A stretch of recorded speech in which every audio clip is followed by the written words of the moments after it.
अब एक घोषणा है छोटी सी जो बहुत दिन से बहुप्रतीक्षित थी।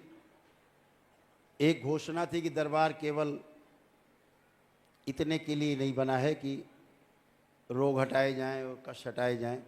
ये तो शरीर के तमाम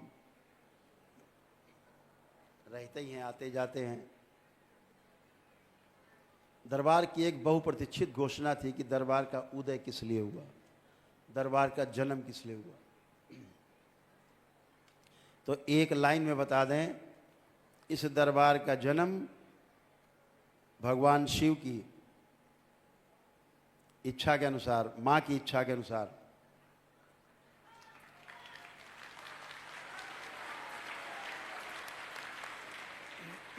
जो बाबा मां के द्वारा किया गया, वो सबसे बड़ी जो आप लोग सोच रहे थे क्या घोषणा होगी,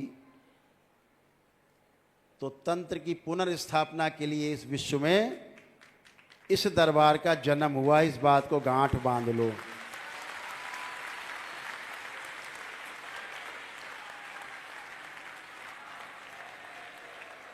एकमात्र लक्ष्य है तंत्र की पुनर्स्थापना, तंत्र की शक्ति से लोगों को परिचित कराना। और ये आवश्यक नहीं कि उसके लिए आप सन्यास ही ले लें, पहाड़ पे चले जाएं, जंगल में, गृहस्थ रह के भी करना है। आप उस सब प्रक्रिया में धीरे धीरे आगे बढ़ रहे हो, सब आगे जा रहे हो धीरे धीरे। इस पूरे संसार में तंत्र को पुनर्स्थापित करना है, प्रतिष्ठित करना है। इसकी प्रतिष्ठा खो गई, इसकी छवि धूमिल की गई। तंत्र को गलत शब्दों में लोगों ने परिभाषित किया है। टोना टोटके को, जादू टोना को, झाड़ फूक को लोगों ने तंत्र का नाम दिया, जबकि तंत्र का शब्द का अर्थ ही हम आपको कई बार बता चुके हैं कि तंत्र शब्द का अर्थ ही है व्यवस्था। व्यवस्था को बनाए कैसे रखा जाए, व्यवस्था बनी कैसे रहे, ये तंत्र के द्वारा ही संभव है, दूसरी कोई विधि नहीं है। और ये पलट करके युगों से वो व्यवस्था बनने जा रही है कि तंत्र के मार्ग से मुक्ति का मार्ग खुलेगा, आपका मोक्ष का द्वार खुलेगा इसी तंत्र से। जो आप एक एक चरण आगे बढ़ रहे हो। 300 लोगों को चयन पिछली बार 10वें लेवल के लिए हुआ था। अभी 11 फरवरी को उनसे मिलना है। 12 तारीख को पूर्णिमा है, 13 को तंत्र दीक्षा वाले हो जाएंगे। तो इस बार कार्यक्रम 11, 12, 13 चलेगा। तो इसके लिए दरबार ने कुछ एक कार्यक्रम बनाए हैं। उसके लिए दरबार ने तय किया है कि जो साधक हैं, जिनको ध्यान साधना की प्यास है, तड़पन है अंदर, ईश्वर से मिलने की इच्छा बहुत प्रबल है, क्योंकि ईश्वर का अंश है, तो बहुत प्रबल इच्छा है अपने महास्रोत में वापस लौट जाने की, 84 लाख योनियों के जन्म मरण के बंधन से मुक्त होने की। तो दरबार ने एक कार्यक्रम बनाया है कि जो भी लोग साधना में सीधे आना चाहते हैं, अभी क्या करना पड़ता था कि बगैर वनडे किए, बगैर नौ हवन किए, बगैर पितृमुक्ति कराए आप दीक्षा नहीं ले सकते थे।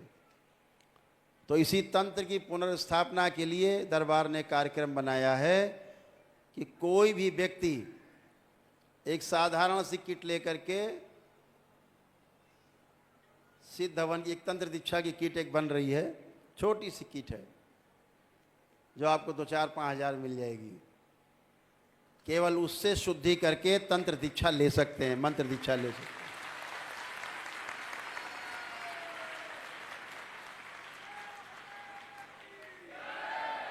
उसके लिए आपको बहुत दौड़ भाग करने की, बहुत सारे हवन अनुष्ठान करने की आवश्यकता नहीं है।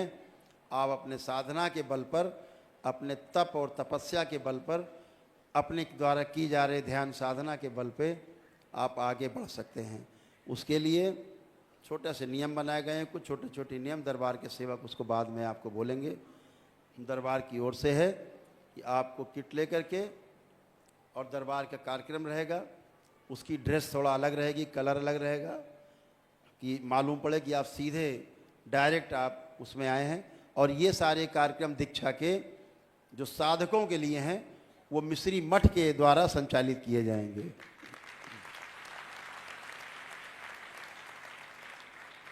तो हम सभी दरबार की ओर से संकल्प लेते हैं कि तंत्र की पुनर्स्थापना करनी है इस विश्व में।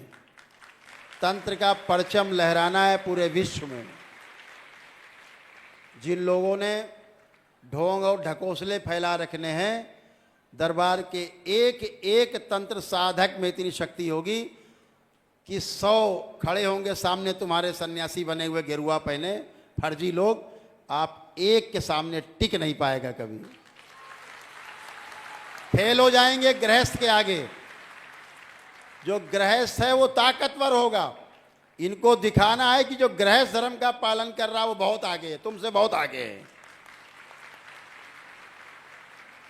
तुम भाग के गए हो गृहस्थी से, लेकिन तुम्हें सन्यास धर्म का पता नहीं है। जैसे यहां लड़ते झगड़ते थे पद के लिए, पैसे के लिए, प्रतिष्ठा के लिए, इससे ज्यादा लड़ाई झगड़ा वहां कर रहे हो जाकर के। ये तुम हमारे रोल मॉडल नहीं हो। तो गृहस्थ धर्म सबसे सर्वोच्च, इस बात को हमेशा ध्यान रखना। ये दरबार का मूल मंत्र है। जो गृहस्थ धर्म जिसने नहीं अपनाया वो पार नहीं पा पाया, कभी पार नहीं जा पाएगा। ध्यान रखो। दरबार से जुड़ करके जो सन्यासी आएंगे, जिन्होंने गृहस्थ में पालन नहीं किया है गृहस्थ धर्म, दरबार के पास उसकी प्रक्रिया है, जिसको दरबार की जो गृहस्थ धर्म की जो ऊर्जा है उससे गुजार करके उसको पूर्ण करेगा, ताकि उसमें रुकावट ना आए। तो सभी लोगों का स्वागत है, किसी भी धर्म के हों, किसी भी जाति के हों, किसी भी देश के हों, किसी भी मत के हों, किसी भी संप्रदाय के हों, किसी भी साधु संत के अखाड़े के हों, सभी का स्वागत है साधना में। इस तंत्र की साधना में सबका स्वागत है। और ये दरबार आपको पता है, ये प्रमाणों वाला दरबार है, बातों वाला दरबार नहीं है। इस तंत्र की साधना में वो सर्वोच्च है जो आनंद टीवी में नीचे लिखा हुआ है, न भूतो न भविष्यति, ये सर्वोपरि होगा। जो साधना में दीक्षित होगा, भूतकाल और उसका भविष्य उसको सता नहीं पाएगा साधना के समय, और ध्यान पूर्वक अपना ध्यान और साधना अपनी धारणा के अनुसार कर पाएगा।